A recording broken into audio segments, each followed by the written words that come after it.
नमस्कार, यो AB news खबरको संकेत हो। तपाई अहिले एबी न्यूज @ खबरमा हुनुहुन्छ।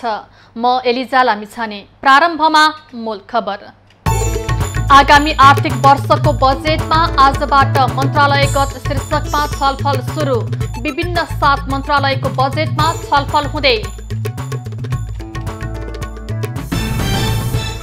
यौन हिंसा विरुद्धको संशोधन विधेयक 2079 सर्वसम्मतबाट पारित। हदम्यादका बारेमा प्रतिवेदन दिन कानून आयोगलाई निर्देशन। इम्पोस्ट नम्बर प्लेट राख्ने निर्णयमा पुनर्विचार गर्न कांग्रेस महामन्त्री थापाको माग। समस्या समाधान नगरी जनतासँग धम्कीको भाषा प्रयोग गरेकोमा आपत्ति। भारतको उत्तराखण्डमा 4 धाम यात्रामा निस्किएको बस दुर्घटना हुँदा 26 जनाको मृत्यु, 4 जना गम्भीर घाइते।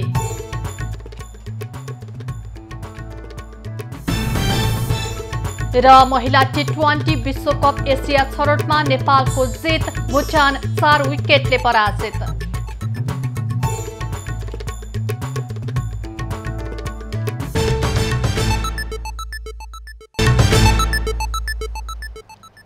अब खबरको सिलसिला प्रारम्भ गरौं। नयाँ मन्त्रीको शपथ सम्बन्धी प्रसङ्गबाट।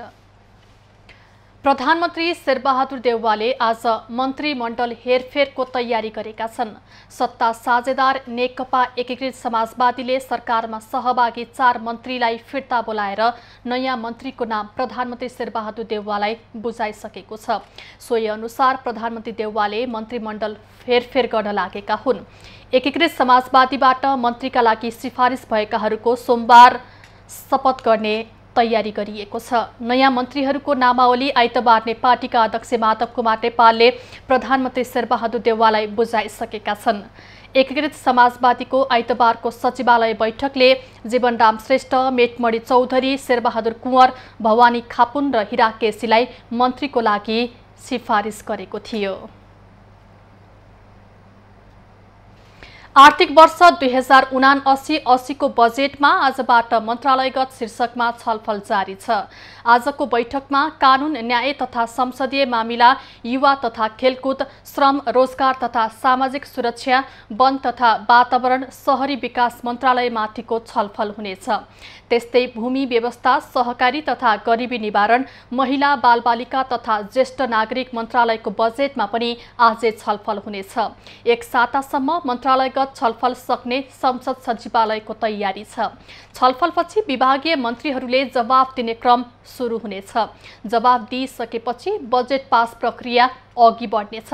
अर्थमन्त्री जनार्दन शर्माले यही जेठ 15 गते 17 खर्ब 93 अर्बको बजेट संघीय संसदमा पेश गरेका थिए।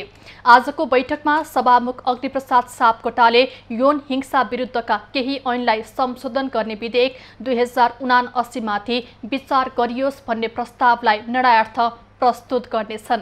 यस्तै कानून, न्याय तथा संसदीय मामिला मन्त्री गोविन्द प्रसाद शर्मा कोइरालाले फौजदारी कसुर तथा फौजदारी कार्यविधि सम्बन्धी केही ऐन संशोधन गर्ने विधेयक 2079 माथि विचार गरियोस् भन्ने प्रस्ताव प्रस्तुत गर्नेछन्।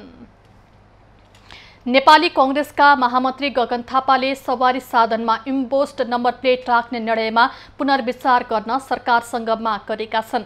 आजको प्रतिनिधि सभा बैठकमा सभामुखसँग समय लिएर बोल्दै सांसद थापाले यातायात मन्त्रालयले साउन 1 भित्र सवारी साधनमा इम्पोस्ट नम्बर प्लेट जडान नगरे कारबाही गरिने सूचना निकालेर जनतालाई धम्की दिएको भन्दै आपत्ति समेत जनाएका हुन्। उनले मन्त्रालयले समस्या समाधान नगरी जनतासँग धम्कीको भाषा प्रयोग गरेको बताउँदै नागरिकबाट अवज्ञा हुन सक्ने चेतावनी दिए। र यसले राष्ट्रिय सुरक्षाको लागि यसले मद्दत गर्छ भनेर भन्दै गर्दा त्यो राष्ट्रिय सुरक्षाको लागि खर्च गर्ने के जिम्मेवारी राज्यको पनि होला नि त। यत्रो महँगो छिमेकी भारतसँग तुलना गर्यो, अरू देशसँग तुलना गर्यो भने 5 गुणा 6 गुणा बढी पैसा लिएर त्यो पनि 1 गतेभित्र गर्ने भए गर, नभएदेखि देखाइदिन्छु भनेर जसरी धम्की दिएको छ, धम्कीको यो भाषा गलत छ। यसलाई खारेज गर्नुपर्छ। सांसद थापाले यातायात मन्त्रालयले दण्ड र जरिवानाको डर देखाएर नागरिकलाई तर्साउने काम गरेको समेत बताए। उनले इम्पोस्ट नम्बर छिमेकी देशहरूमा भन्दा नेपालमा धेरै महँगो भएको गुनासो नागरिकहरूबाट आइरहेको पनि बताए।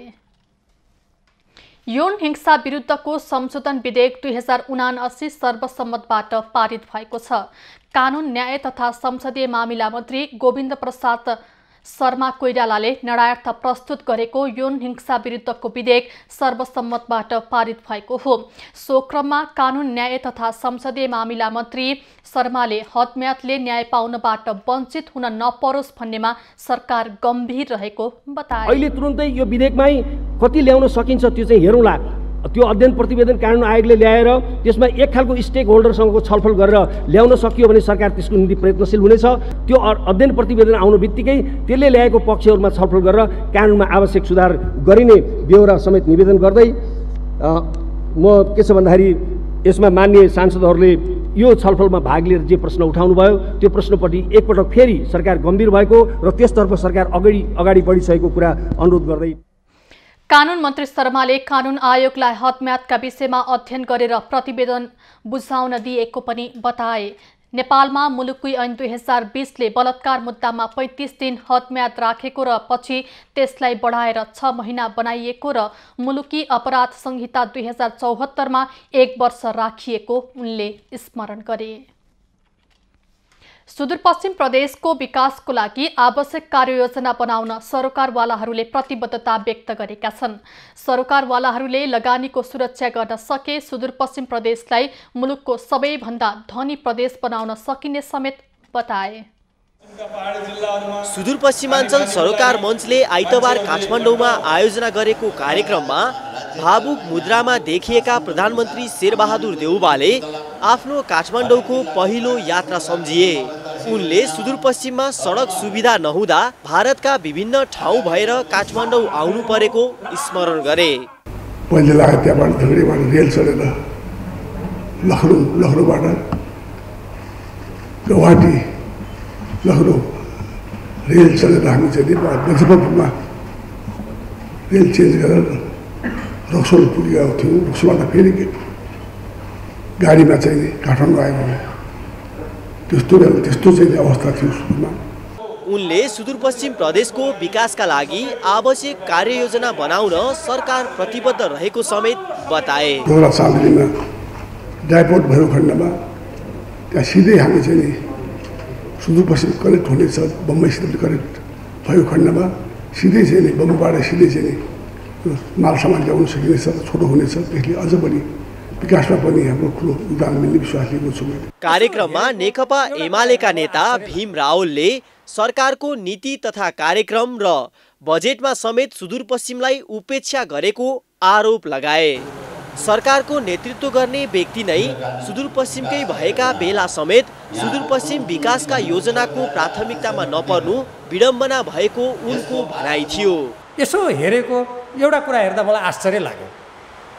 सुदूरपश्चिमको त्यो प्रसिद्ध खप्तड र नेपालका 4 धाम मध्येको वैद्यनाथ धाम कसरी छुट्यो? अहिले मैले सुरुङ मार्गको हेरेँ अहिलेको यो बजेटमा नि माननीय मन्त्रीले यति सुरुङ मार्गको कुरा गरेको छ। यो सुदूरपश्चिममा पनि कतै डाँडो पाल पार्न मिल्ने रहेछ कि भनेर हेरेको एउटा पनि छैन। कार्यक्रममा उद्योग वाणिज्य तथा आपूर्ति मन्त्री दिलेन्द्र प्रसाद बडु, राष्ट्रिय योजना आयोगका उपाध्यक्ष विश्व पौडेल लगायतले सुदूरपश्चिममा सडक र जलविद्युतको विकासलाई उच्च प्राथमिकता दिनुपर्ने बताए। क्यामेरामा प्रवीण सिलवालका साथमा अजय खत्री, काठमाडौँ। काठमाडौँ उपत्यकामा पुनः फोहोर थुप्रिएको छ। 2 हप्तादेखि फोहोर उठ्न रोकिएपछि सिङ्गै उपत्यका कुरूप देखिनुका साथै महानगर दुर्गन्धित बनेको छ।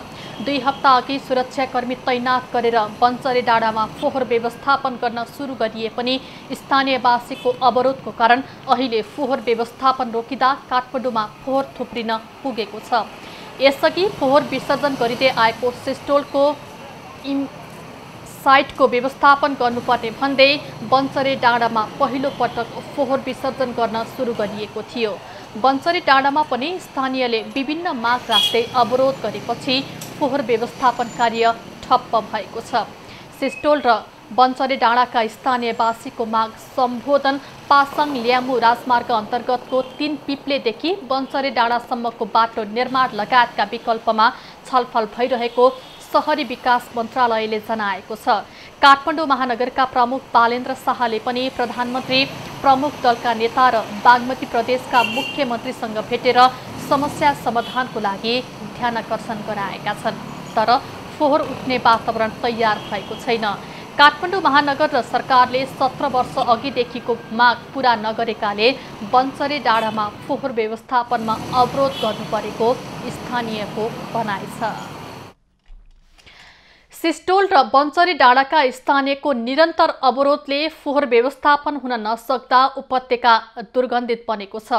सिस्टोलमा क्षमताभन्दा बढी फोहोर थुप्रिएको छ भने बन्चरे डाँडाका स्थानीयहरू जग्गा अधिग्रहण लगायतका मागसहित विरोधमा उत्रिँदा फोहोर व्यवस्थापनमा अन्योल देखिएको छ। नुवाकोटको सिस्टोल र बन्चरे डाँडाका स्थानीयहरूको अवरोधका कारण काठमाडौँ उपत्यकाका 18 स्थानीय तहको फोहोरका डङ्गुर सडक र चोकचोकमा थुप्रिएको छ। नुवाकोट स्थित सिस्टोलमा फोहोरको व्यवस्थापन नहुँदा स्थानीय विरोधमा छन्। अव्यवस्थित फोहोरकै कारण छाला, क्यान्सर जस्ता रोग देखा परेको र वस्तुभाउका साथै खेतीपातीमा समेत असर पर्न थालेकाले फोहोरको उचित व्यवस्थापन नभएसम्म फोहोर व्यवस्थापन गर्न नदिने पक्षमा स्थानीय रहेका छन्। न रोजगारी छ यहाँको। अब यहाँको मान्छेको अहिले के छ रोगमा चाहिँ छाला, क्यान्सर विभिन्न पशु मरिरहेको छ चौपाईहरू। यो झिँगाले गर्दाखेरि यो अब लिचरले गर्दाखेरि हामीले कुनै खानेपानी खानु पाएन, वस्तुभाउले खानु पाएन, जीवजन्तुले खानु पाएन। तर हाम्रो बिउ बिजन धान गहुँ मकै कोदो सब विनाश भएर गयो झिँगाले। हामीलाई अरू केही चाहिएको छैन। सबैभन्दा पहिला यो फोहोर होइन भने जस्तो फोहोरको ठाउँमा व्यवस्थापन हुनु पर्यो कि 2 वर्षका लागि उपत्यकाको फोहोर व्यवस्थापन गर्न प्रयोग गरिएको सिस्टोल 17 वर्ष पुगिसक्दा समेत प्रयोगमा रहेको छ।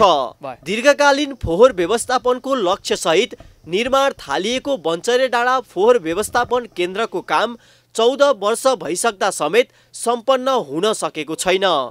निर्माण सम्पन्न नहुँदै शहरी विकास मन्त्री रामकुमारी झाँक्रीले बल प्रयोग गरी फोहोर फाल्दा स्थानीय थप रुष्ट भएका छन्। पूर्व सहमति र थप जग्गा अधिग्रहणको काम नभएसम्म फोहोर व्यवस्थापन गर्न नदिने उनीहरूको अडान रहेको छ। नेपाल सरकारले हिजो गरेको यहाँको दीर्घकालीन समस्या समाधान गर्नका लागि फोहोर र मान्छेसँगै बहन सकिँदैन, विकाससँगै रोजगारीको सिर्जना गर्नेछौँ भनेर चाहिँ सरकारले हिजोको प्रतिबद्धता जनाएको थियो। यदि यो फोहोर र मान्छेसँगै बहन मिल्ने भए काठमाडौँको फोहोर काठमाडौँमा राख्दा हुन्छ। यहाँ आउँदाखेरि फोहोर एकदम पालले छोप्नु पर्यो, लिचोड नचुइकिन आउनु पर्यो, कुन फोहोर ल्याएर फ्याँक्ने त्यो फोहोर मात्रै ल्याउनु पर्यो। फोहोर ल्याउन साथै एकदम क्यापिङ गर्नु पर्यो। बालिन शाहले यहाँको जनताको माया गर्नु भएको छ हैन। अब माया गरे अनुरूप उहाँले काम गर्नु भने सक्सेस हुन्छ। एउटा उम्केर गर्न सक्नुभयो भने हामी साथ दिने तयार छौँ। शहरी विकास मन्त्रालयले काठमाडौँको फोहोर व्यवस्थापनका लागि आफूले हर सम्भव प्रयास गरिरहेको जनाएको छ। बन्चरे डाँडामा फोहोरको वैज्ञानिक व्यवस्थापन, स्थानीयवासीको माग सम्बोधन, तीनपिप्लेदेखि बन्चरे डाँडासम्मको सडक निर्माणमा मन्त्रालयले पहल गरिरहेको हो। काठमाडौँ महानगरका प्रमुख बालेन्द्र शाहले पनि स्थानीय र दलका शीर्ष नेतालाई भेटेर फोहोर व्यवस्थापनमा चासो देखाएका छन्। तर अहिलेसम्म ठोस उपलब्धि भने हासिल भएको छैन। क्यामेरामा कुमार मानन्धरका साथमा अजय खत्री, काठमाडौँ। लामो समयदेखि उपत्यकाको फोहोर फालिँदै आएको नुवाकोटको सिस्टोलका स्थानीय पीडित छन्।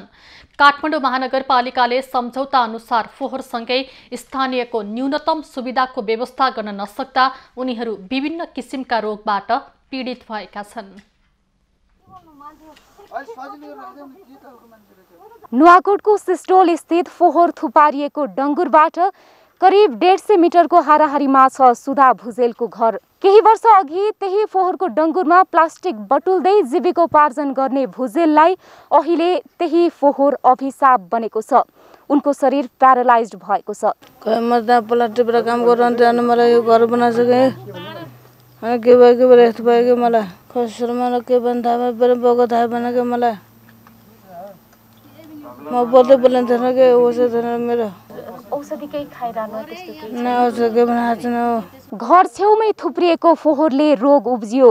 भुजेल परिवारको आर्थिक अवस्था पनि कमजोर छ, तर सहयोग गर्न भने अहिलेसम्म कोही पनि नआएको गुनासो उनका श्रीमान गर्छन्। ग्रिन सिटीमा लगेको 2.5 लाख सिद्धो झारबुटी ल्याएर खुवाउँदै ओर्दै गरिरहेको छु यहाँ अहिले। सिस्डोलको फोहोरले धेरैलाई क्यान्सर पीडित बनाएको छ। यस्तै शमशेर भुजेल छेत्री पनि करिब 2 वर्षदेखि क्यान्सरले थलिएर ओछ्यान परेका छन्। फोहोर मैलाको कारणले होला हैन, यो पेटमा सुम्लो हिँडिरहन्थ्यो, खाना नरुच्ने, अनि के भयो भनेर जाँचाउन जाँदाखेरि पछि क्यान्सरको दोष देखायो।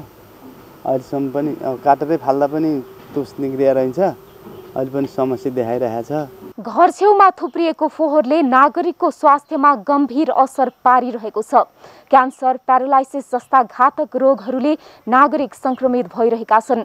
स्वास्थ्य बीमाको कुरा कागजमै थन्किएको छ। जिम्मेवार निकायको यो गैर मानवीय व्यवहार कहिलेसम्म चल्ला? क्यामेरामा निराजन सिंहका साथमा ममता थापा, नुवाकोट। खबरको सिलसिला अझै जारी छ, हामीसँगै रहनुहोला।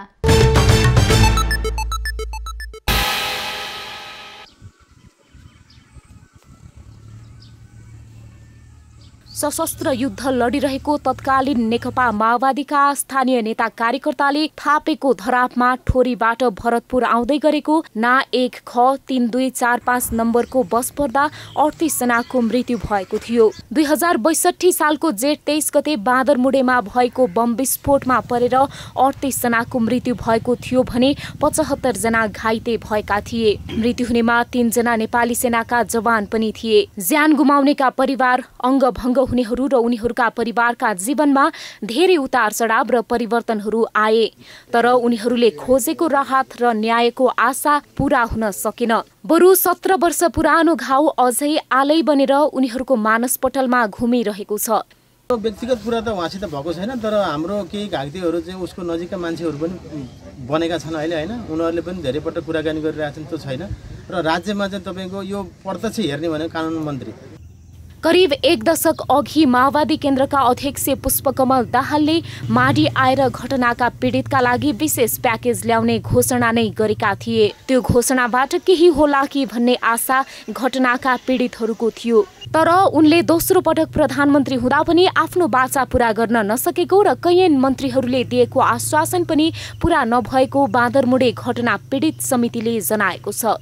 कानुन मन्त्री तपाईको शेरबहादुर तामाङ, भानुभक्त ढकाल अथवा यावत जो हुन्छन् अहिलेका गोविन्द बन्दी पनि हिजो हामीले पीडितसितै खेले खाएका मान्छे हुन्, तर उनले हिजो एउटा कार्यक्रममा भिक्टिमहरूलाई राखेर एउटा यो हाम्रो 3 नम्बर प्रदेश स्तरीय कार्यक्रम थियो यहाँ चितवनको चाहिँ सिराजुलीमा, त्यहाँ पनि बोल्दाखेरि चाहिँ उनले एकदम तथ्य कुरा बोल्न सकेन हैन।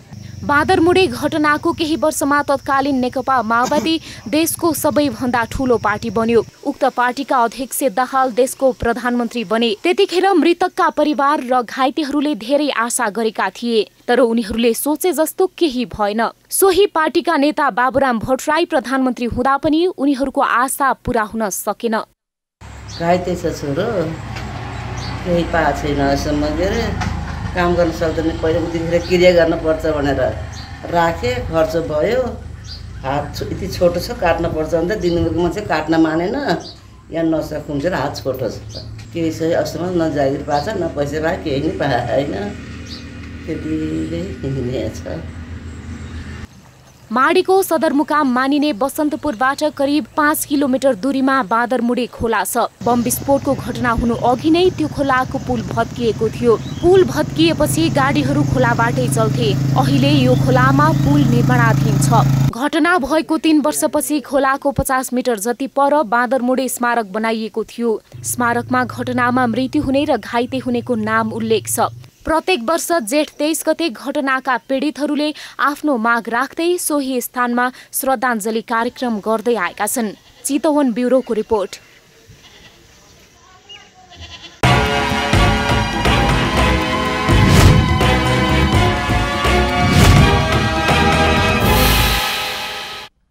नेपालमा समय अगावै मनसुन भित्रिए पनि आत्तिनुपर्ने अवस्था नरहेको जल तथा मौसम विज्ञान विभागले जनाएको छ। यस वर्ष समयभन्दा लगभग हप्ता दिन अगाडि नै नेपालमा मनसुन प्रवेश गरेको हो। विभागका अनुसार यस वर्ष जुन 5 मा मनसुन पूर्वी क्षेत्रबाट नेपाल भित्रिएको छ।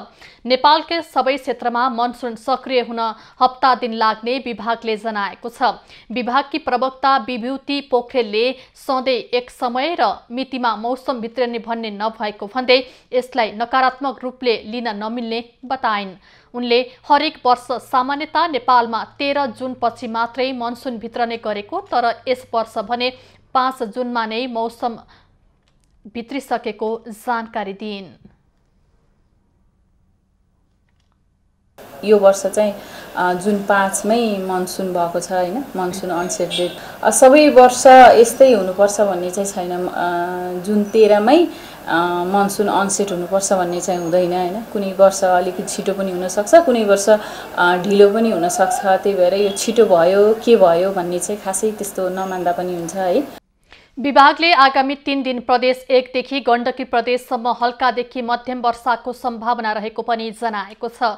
मेघगर्जन चट्याङको सम्भावना रहेको भन्दै विभागले सतर्कता अपनाउन आग्रह गरेको छ। प्रवक्ता पोखरेलले मनसुनको कारण वर्षाको सम्भावना रहेको भन्दै साना नदीमा बाढी आउन सक्ने बताएको छ। बुटोल, ज्योतिनगर र लक्ष्मीनगरवासी पहिरोको त्रासमा छन्। गत भदौको दोस्रो साता आएको ठूलो पहिरोको कारण प्रभावित सो क्षेत्रका बासिन्दामा वर्षा नजिकिएसँगै त्रास पनि बढेको छ। बुटवल वडा नम्बर 3 को ज्योतिनगर र वडा नम्बर 4 को लक्ष्मीनगरमा पहिरोका कारण ठूलो धनमाल र भौतिक संरचनामा क्षति पुगेको थियो। सो ठाउँमा पहिरो नियन्त्रणका लागि बुटवल नगरपालिका र राष्ट्रपति चुरे संरक्षण आयोजनाबाट सामान्य ढल, कुलो सरसफाई र मर्मत सम्भारको काम समेत हुन सकेको छैन। प्रदेश र संघीय सरकारबाट ठोस योजना र बजेट विनियोजन नगर्दा स्थानीयवासी निराश छन्। अब सरकारबाट त खोइ के भन्ने र के निधि पाइएन, सरकारबाट के भएको छ र केही भएन हैन। के गर्नु पर्ला र अब यहाँ बनाउनु पर्यो, अब राज्यले कहाँ सहयोग गरिदिनु पर्यो।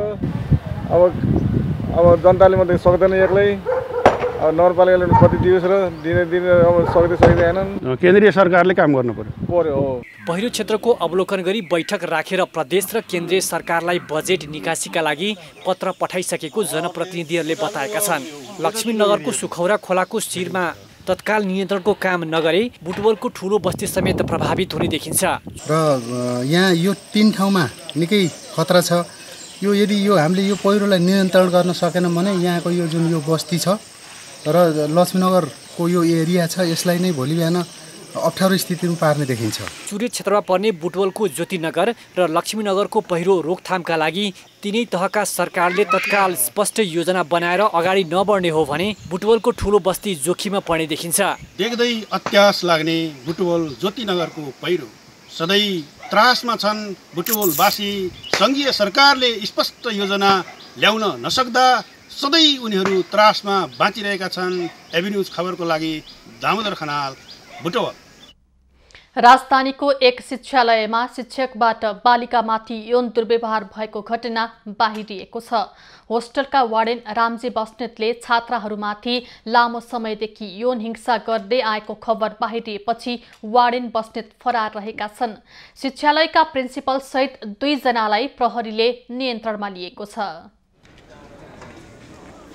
काठमाडौँको जोरपाटी स्थित सर्वनाम शिक्षालयका होस्टेल वार्डेन रामजी बस्नेत माथि यौन दुर्व्यवहार गरेको आरोप लागेको छ। होस्टेलमा बस्दै आएकी 15 वर्षीय बालिकालाई उनले यौन दुर्व्यवहार गर्दै आएका थिए। शुक्रबार भने बालिकाले उक्त कुरा आफ्ना नजिकका साथीलाई बताएपछि घटना बाहिरिएको हो। बालिकामाथि पटक पटक यौन दुर्व्यवहार गर्ने बस्नेतमाथि कडा कारबाही हुनुपर्ने आफन्तले माग गरेका छन्।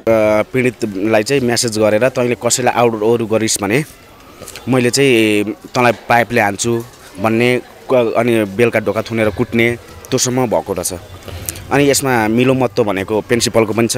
अनि रामजी बस्नेत भन्ने यहाँको टिचर कि को हुनुहुन्छ अरे वार्डेन हैन। अनि उहाँले चाहिँ त्यसो गर्नु भएको रहेछ। उहाँहरूलाई चाहिँ कडाभन्दा कडा कारबाही हुनु पर्यो। हाम्रो माग त्यही हो। बस्नेतले पटक पटक बालिकाको संवेदनशील अङ्गहरू छुनेर उक्त कुरा कसैलाई भनेपछि होस्टेलबाटै निकालिदिने धम्की समेत दिँदै आएको पीडित बालिकाले बताएकी छिन्। यति मात्र होइन, होस्टेल वार्डेन बस्नेतले पटक पटक कुटपिट समेत गर्दै आएका थिए। बस्नेतले एकजनालाई मात्र नभएर उक्त होस्टेलमा बस्दै आएका 8 जना अन्य बालिकाहरूलाई समेत 6 महिनादेखि पटक पटक यौन दुर्व्यवहार गर्दै आएको अभिभावक बताउँछन्। अब यो होस्टेल वार्डेनले चाहिँ उसलाई 6 महिनादेखि चाहिँ सेक्सुअल हेरेसमेन्ट गरेर संवेदनशील अङ्गहरू समाउने, बोलिस् भने भनेर उसले पाइपले पिट्ने, कसैलाई भनिस् भने भनेर रेस्ट्रिक्ट गरिदिन्छु भन्ने, यो यावत चाहिँ मानसिक तनाव र शारीरिक तनाव दिएको र त्यसको विरुद्धमा हामी थाहा पाएपछि चाहिँ हामीले हिजो थाहा पायौँ यो प्यारा। अब अनि यो कुरा अब चाहिँ मतलब चाहिँ अभिभावकले चाहिँ एक्सन लिन्छन् भने थाहा पाएपछि चाहिँ अनि उहाँ आज बिहानै उहाँलाई भगाइयो। यौन दुर्व्यवहारको आरोप लागेसँगै होस्टेल वार्डेन रामजी बस्नेत यति बेला फरार छन्। छात्राहरूलाई यौन दुर्व्यवहार गरेको आरोपमा अभिभावकहरू आन्दोलनमा उत्रेसँगै महानगरीय प्रहरी वृत्त बौद्धले शिक्षालयका प्रिन्सिपल दुर्गानाथ शिवाकोटी र उनकी श्रीमतीलाई सोधपुछका लागि नियन्त्रणमा लिएको छ। यता फरार रहेका आरोपित बस्नेतको खोजी कार्य भइरहेको महानगरीय प्रहरी वृत्त बौद्धले बताएको छ। मुलुक संघीय लोकतान्त्रिक गणतन्त्रको यात्रामा छ। ऐतिहासिक परिवर्तनले मुलुकको संरचना बदलिए पनि दलितहरूको अवस्था फेरिएको छैन। सरकारले 16 वर्ष अघि नेपाललाई छुवाछुत मुक्त घोषणा गरे पनि दलितहरू विभेदमा बाँच्न विवश छन्।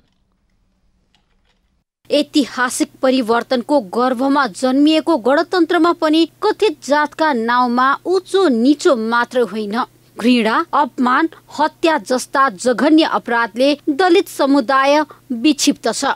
समाजको यो विभेदकारी संरचनाको अन्त्य गर्न कानुनहरू मात्रै बनेनन्। सरकारले आजभन्दा 16 वर्ष अघि नेपाललाई छुवाछुत मुक्त घोषणा नै गरेको थियो। त्यस्तै नेपालले कानुनी रूपमा जातीय भेदभाव र छुवाछुत निषेध गरेको 59 वर्ष र सबै प्रकारका जातीय भेदभाव उन्मूलन गर्ने सम्बन्धी अन्तर्राष्ट्रिय महासन्धिको पक्ष राष्ट्र बनेको 51 वर्ष बितेको छ। तर दलितमाथि हुने अत्याचारको श्रृङ्खला भने झनै दर्विला बनेका छन्। करिब 42 लाख जनसङ्ख्या रहेको दलित समुदाय छुवाछुत जस्तो अमानवीय अपमान र तिरस्कार सहन बाध्य छ। सामाजिक विभेद र अपमान मात्रै दलितसँग छैन, गरिबी, अभाव, अशिक्षा, विपन्नता समेत दलितका समस्या हुन्। मुलुकका गरिबहरूमध्ये अधिकांश गरिबीको दुष्चक्रमा फँसेका छन्। सामाजिक, सांस्कृतिक, आर्थिक शोषणको शिकारमा छन् दलित समुदाय। राज्यले जातीय विभेदलाई सामाजिक अपराधका रूपमा दण्डनीय बनाएको छ। तर त्यस यता पनि जातीय विभेदकै कारण 44 जनाले ज्यान गुमाउनु परेको छ। अन्तर्जातीय प्रेम र विवाहकै कारण मारिनेहरूको संख्या धेरै छ। संयुक्त राष्ट्र संघको सन् 2020 को एक प्रतिवेदन अनुसार 97% दलितहरू जातीय विभेद र छुवाछुतबाट पीडित छन्। तीमध्ये 70% दलित सामुदायिक न्यायको दैलोसम्म नपुगेको तथ्याङ्क छ। जातीय छुवाछुत मुक्त घोषणापछि दलितमाथि हुने विभेद झन भयावह बनेका छन्। जहाँ पहिले छुवाछुत मात्र थियो, त्यो विभेद धारामा मन्दिरमा देखिन्थ्यो। तर पछिल्लो समय विभेदका स्वरूप फेरिएको दलितका अगुवाहरू बताउँछन्। सरकारी दस्तावेजमा अब जातकै आधारमा हुने विभेद र छुवाछुत जस्तो कुप्रथा बाँकी छैन। तर व्याप्त विभेदको अन्त्य गर्न सरकारले कुनै चासो देखाएको छैन। सरकारले जारी गरेको आर्थिक वर्ष 2079-80 को नीति तथा कार्यक्रम तथा बजेटमा जातीय भेदभाव र छुवाछुत अन्त्य गर्ने कार्यक्रम पनि समेटिएका छैनन्। सर्लाही जिल्लामा सिटी स्क्यान, एमआरआई, एक्सरे लगायतका स्वास्थ्य जाँच गर्ने मेसिन नहुँदा सर्वसाधारण आर्थिक समस्या भोग्न बाध्य भएका छन्।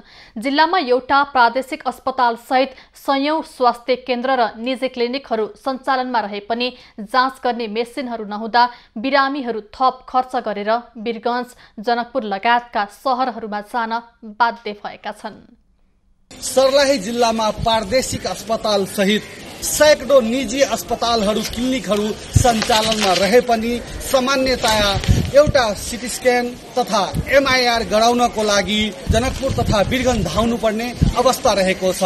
5000 मा हुने यस्ता खाले एक्सरेहरूको लागि सर्लाही जिल्लावासीलाई 50,000 सम्मको आर्थिक भार पर्ने गरेको बिरामीहरू बताउँछन्। एकरा लेल मतलब तुरंत हमरा सबसे आग्रह करै छी हम सब कि सर्लाही जिला के प्रादेशिक अस्पताल में एगो सिटी स्कैन या एमआरआई के सुविधा अनिवार्य रूप में चाहिए हमरा सबके लेल और गरीब सबके सुविधा मिले के लेल हम सब रिक्वेस्ट करे चाह रहे छी। सर्लाही अस्पताल होला, यहाँ सिटी स्कैन के कोई व्यवस्था ना है। यहाँ बाहर ले आए के लिए जनकपुर ले जाए के पड़ैया। एहि लेल की जे धनिक आदमी है तब काठमांडू, वीरगंज चल जाय छै, लेकिन यहाँ के दलित चाहे गरीब कोनो जेकरा अवस्था नहीं से कहाँ जते। एहि लेल की जे यहाँ सरकार से हम यह आराधना करी छी कि जे यहाँ पर इतना सुविधा होय के चाहिए। तै पनि सरकारवाला निकाय, सम्बन्धित निकाय कानमा तेल हालेर सुतिरहेको अवस्था रहेको छ। अब अहिले हाम्रो अस्पतालमा एमआरआई, सिटी स्क्यान छैन। अब आगामी आर्थिक वर्षमा त्यहाँ प्रदेश सरकारले दिने कुरो छ। अब टाइम चाहिँ लाग्छ, 1 साल। एभिन्यूज खबरको लागि बख्तियार अली, सर्लाही। खबरको सिलसिला अझै जारी छ, हामी सँगै रहनुहोला। अब पालो एभिन्यूज एट स्पोर्ट्सको।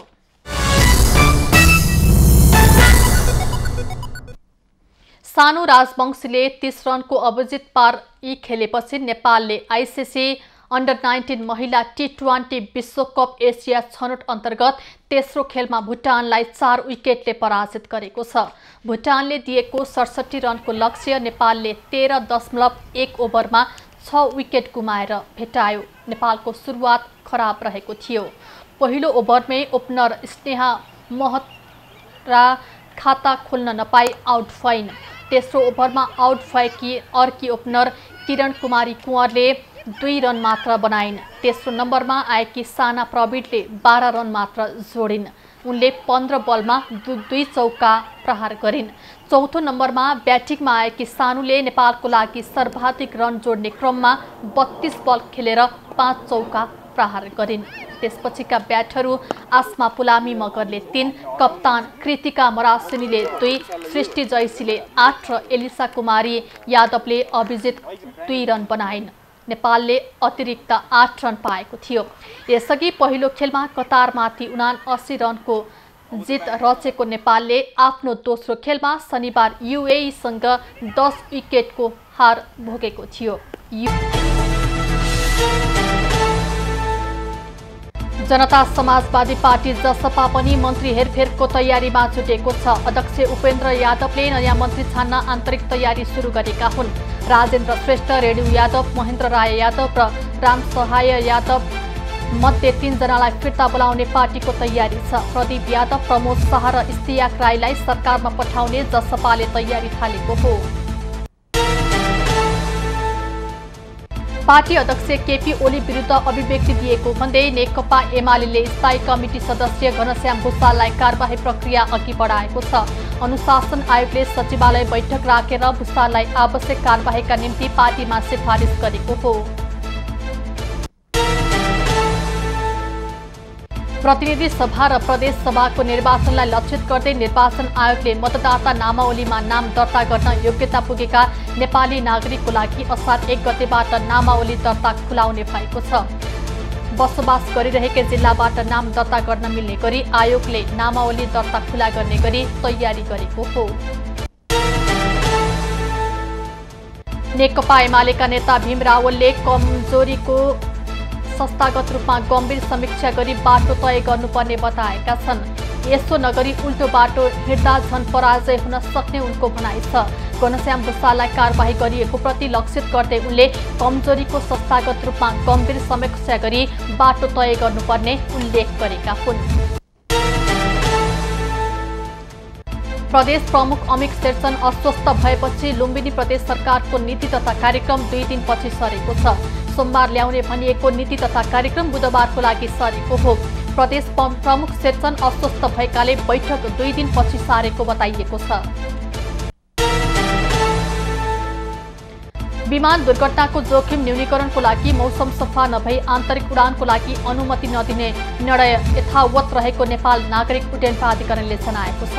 तारा एयरको विमान मौसम खराबीले दुर्घटनामा परेको प्रारम्भिक निष्कर्ष निकाल्दै प्राधिकरणले विमान उड्ने र पुग्ने स्थानबीचको उडान मार्गको मौसम अनुकूल नभएमा उडान अनुमति नदिने निर्णय गरेको हो। ट्राफिक प्रहरीले एकै दिन काठमाडौँ उपत्यकामा 1817 जना चालकलाई कारबाही गरेको छ। ट्राफिक नियम उल्लङ्घन गरेको कारण उपत्यकाको विभिन्न स्थानमा उनीहरूलाई कारबाही गरिएको काठमाडौँ उपत्यका ट्राफिक प्रहरी कार्यालयले जनाएको छ। कारबाहीमा पर्नेमा फुटपाथमा पार्किङ गर्ने 147 जना, मदिरा पिएर सवारी साधन चलाउने 148 जना, तीव्र गतिमा सवारी साधन चलाउने 40 जना र जथाभावी यात्रु चढाउने र ओह्राल्ने 83 जना रहेका छन्।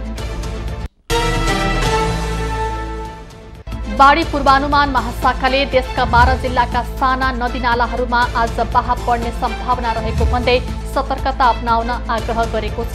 प्रदेश 1 को झापा, मोरङ, सुनसरी, सङ्खुवासभा, भोजपुर तथा बागमती प्रदेशको दोलखा, रामेछाप, मकवानपुर, ललितपुर र गण्डकी प्रदेशको लमजुङसँगै लुम्बिनी प्रदेशको गुल्मी र पाल्पाका नदीनालामा पानीको बहाव बढ्ने सम्भावना रहेको महाशाखाले जनाएको छ। श्वेतगङ्गा हाइड्रो पावरले स्थानीय बासिन्दाको लागि आजबाट 15,93,000 किता साधारण शेयर आइपिओ जारी गरेको छ। आइपिओमा आयोजनाको संरचना रहेको रामेछापको लिखु, तामाकोशी 2, 3, 4 र ओखलढुङ्गाको लिखु 4, 5, 6, 7, 8 र 9 का स्थानीयले आवेदन दिन पाउनेछन्। एएफसी एशियन कप छनौटको लागि कुवेतमा रहेको नेपाली टिमको अभ्यास सत्रमा कुवेतमा रहेका नेपाली दर्शकलाई प्रवेश दिइने भएको छ। प्रशिक्षक अब्दुल्लाह अल्मुताइरीले अहमादी स्थित अल सबाब स्टेडियममा हुने अभ्यासमा नेपाली दर्शकलाई आफ्नो देशको अभ्यास सत्र हेर्न दिने बताएका हुन्। नेपालले कुवेतमा जेट 15 मा जोर्डन, जेट 28 मा घरेलु टोली कुवेत र जेट 31 मा इन्डोनेसियासँग खेल्ने तालिका रहेको छ। एएफसी एशियन कप छनौटको लागि कुवेत पुगेको नेपाली राष्ट्रिय फुटबल टोलीले आइतबार पहिलो दिनको अभ्यास गरेका छन्। कुवेत सिटी स्थित युथ क्लब स्टेडियममा नेपाली टोलीले अभ्यास गरेका हुन्। दोहामा 10 दिनको बन्द प्रशिक्षण सकेर नेपाली टोली कुवेत पुगेको हो। छनौट खेलहरू जुन 8 देखि 14 सम्म हुनेछ।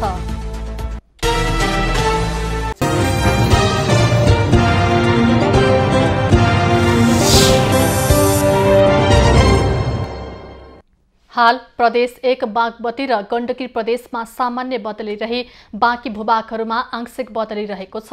अपराह्न प्रदेश 1 बागमती र गण्डकी प्रदेशका केही स्थानहरूमा तथा मध्य प्रदेशका थोरै स्थानहरूमा मेघगर्जन सहित हल्का वर्षाको सम्भावना रहेको जल तथा मौसम पूर्वानुमान महाशाखाले जनाएको छ। काठमाडौँ उपत्यकाको आजको अधिकतम तापक्रम 28 डिग्री सेल्सियस र न्यूनतम तापक्रम 20 डिग्री सेल्सियस बीच रहने अनुमान गरिएको छ। आज सूर्योदय बिहान 5:07 भयो भने सूर्यास्त साँझ 6:57 हुनेछ। आज देशभरको मौसम कस्तो रहला त हेरौं देशका विभिन्न स्थानको अनुमानित मौसमी अवस्था।